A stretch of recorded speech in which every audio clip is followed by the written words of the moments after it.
성경 말씀은 누가복음 7장 40절에서 50절 말씀입니다.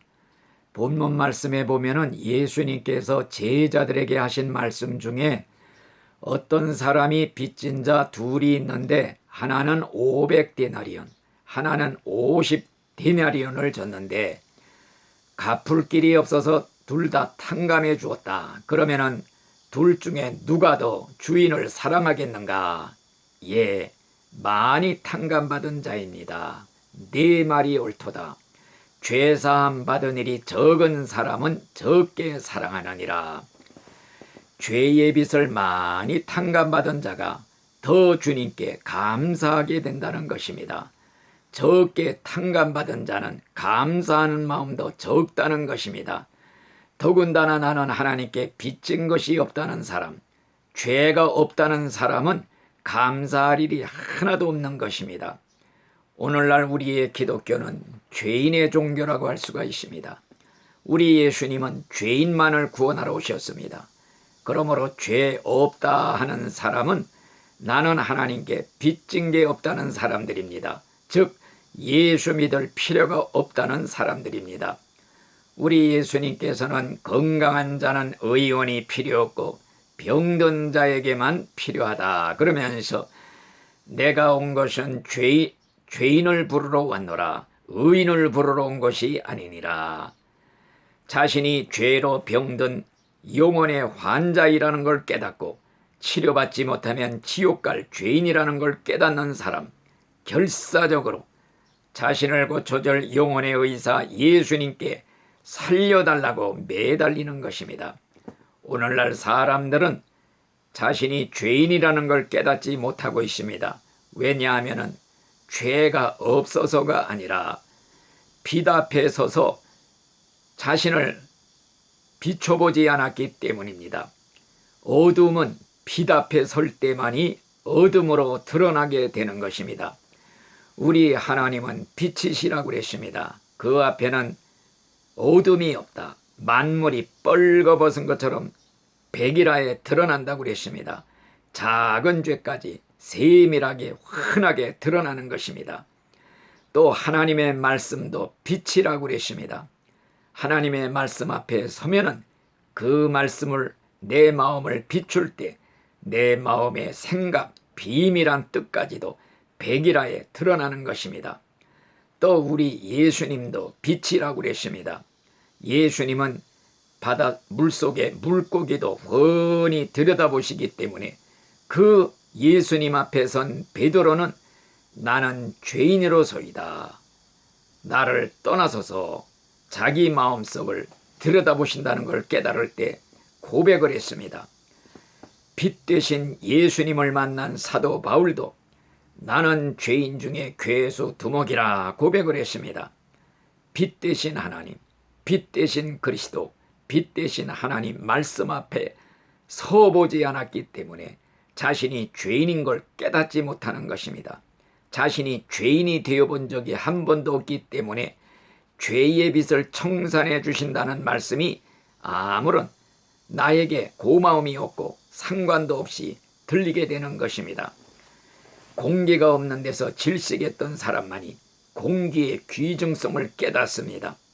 마찬가지로 내가 죄값으로 죽으면 지옥 갈 죄인이라는 걸 깨닫고 예수님의 십자가의 보혈로 내 죄를 씻음받고 구원받은 걸 깨닫는 사람이 진정 감사 감격 주님을 사랑하게 되는 것입니다. 옛날 마르틴 루터가 꿈을 꾸었다고 합니다. 마귀가 나타나서 책을 뒤적거리면서 너 아무 날 아무시 이런 죄 지었지 저런 죄도 지었지 네가 이런 무서운 죄를 짓고도 구원받을 상 싶으냐 어림도 없다. 루터는 그것이 모두 사실이었기 때문에 이제는 끝났구나 절망하고 있을 때 성경 말씀이 떠올랐다고 합니다. 요한일서 1장 7절 하나님의 아들 예수의 피가 우리를 모든 죄에서 깨끗하게 하실 것이요. 이 말씀을 큰 소리로 외쳤더니 마귀가 떠나갔다는 것입니다. 우리 예수님은 죄인만을 찾아 구원하러 오셨습니다. 우리 기독교회는 죄인의 종교입니다. 죄인들만을 부르고 계십니다. 죄 있는 자들은 다 내게로 오라. 과연 죄인한 사람이 회개하면 하늘에서는 회개할 것 없는 의인 99으로 인해서 기뻐하는 것보다 더하리라. 죄인한 사람이 회개하면 하나님의 사자들 앞에서 기쁨이 되느니라. 과연 우리 교회는 죄인들이 오면은 죄의 때를 씻겨주는 예수의 피로 준비되어 있는 목욕탕과도 같습니다. 가령 어떤 사람이 목욕탕에 먼저 들어와서 깨끗이 씻었습니다. 그리고 쉬고 있는데 어떤 사람이 새까만 연탄 장수로 연탄가루를 뒤집어 쓰고 더러운 몸으로 들어올 때 더럽다고 피했습니다. 그러나 그 사람이 깨끗이 씻은 후에 먼저 휘파람 불며 나갔습니다. 이와 마찬가지로 먼저 된 자라서 나중되고 나중된 자로서 먼저 될 사람이 있다고 그랬습니다. 일평생 죄를 짓고 또 지어 죄덩어리 죄악의 화신 같은 죄인이라 할지라도 죽기 직전에라도 예수님 앞에 나와 회개하고 예수의 피에 샘물에 목욕하기만 하면은, 예수를 믿기만 하면은 정말 연탄 장수처럼 더럽고 새까만 몸이 예수의 피로 깨끗이 흰눈같이 씻음을 받고 믿음의 새 옷을 갈아입고 먼저 천국으로 들어가게 되는 것입니다. 과연 벌로지 구더기 지렁이만도 못한 나 같은 죄인을 예수의 피로 깨끗이 씻어주시고 정말 죄인의 괴소도 못 같은 우리를 죄의 빚을 다 탕감해 주시고 값없이 구원해 주었으니 과연 우리는 어떻게 은혜를 보답하며 살아야 할 것인가? 과연 우리는 늘 울어도 눈물로써 못 갚을 줄 알아 몸밖에 드릴 것 없어 이 몸을 바칩니다. 이런 고백을 하지 아니할 수가 없는 것입니다. 그리고 우리는 다시는 죄를 지을래야 지을 수가 없는 것입니다.